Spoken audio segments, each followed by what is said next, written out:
When I started playing craps, I really didn't know what to expect.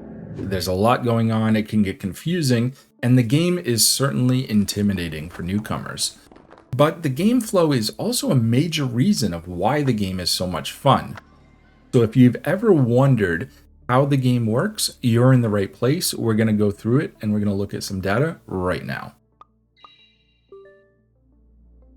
When you walk up to a craps table, you'll first want to check out the puck. It will either be on or off.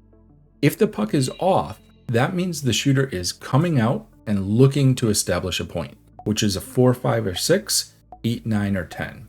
The crew will then flip the puck to on and position it over the number on the layout to indicate the current point. The shooter is going to keep throwing the dice until he or she hits the point or a 7. If they hit the point, the puck goes back to the off position and the shooter continues rolling for another point. If the shooter rolls a 7, that's what's called a 7 out, and the dice are going to pass to the next player. So what's the expected number of rolls that a shooter is likely to make? We can find the minimum easily. It's at least 2. The shooter has to establish a point and then roll a 7.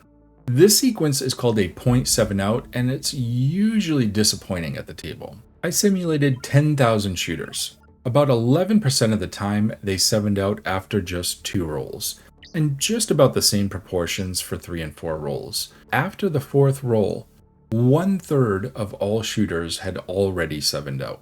Half of all shooters 7'd out by the 7th roll, and 90% after the 17th roll. It took until the 30th roll for 99% of the shooters to 7 out, and the maximum roll out of all 10,000 shooters was 63 rolls.